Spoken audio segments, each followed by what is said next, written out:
I thought you might be interested in what happens at the Sheffield 6 Food Bank if you're a volunteer.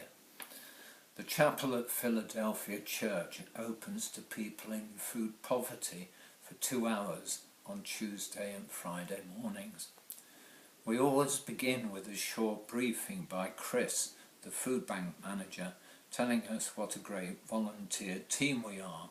Always nice to hear what's been in the news about food banks and how the community, Sheffield schools, businesses, local political party branches and local supermarket shoppers have been involved in collecting food and raising cash. Community supporting community, Chris calls it. We have volunteers who bag up the food, volunteers who serve tea, coffee and cakes, volunteers who sort and give out clothes from our clothes bank, and volunteers who sit and talk with our food bank guests and take down their order. Today, a typical Tuesday, I saw 5 guests.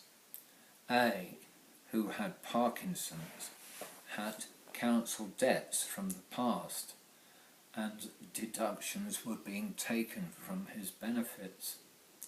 It turned out he had been in the army in Northern Ireland and then the Falklands. Back in civilian life, he worked for Pickford's as a very heavy machinery removal driver. On one occasion, it had taken 3 days for him and his father to move a piece of heavy machinery from Doncaster to Davies in Sheffield. We saw another A next, a middle-aged man, a single father from Afghanistan with 2 sons, 14 and 18. We had seen him before, and he had let us pray for him and his family.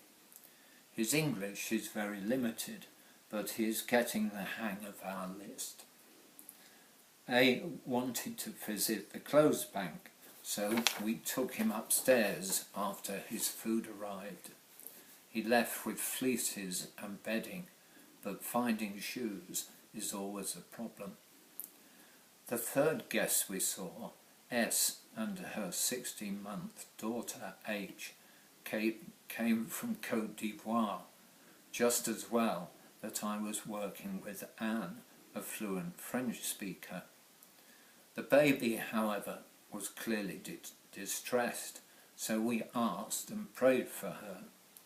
We then discovered S had been to the hospital for antibiotics before coming to Food Bank, so we encouraged her to start the course as prescribed there and then, and it was lovely to see H with a huge smile within 5 minutes, obviously feeling much better.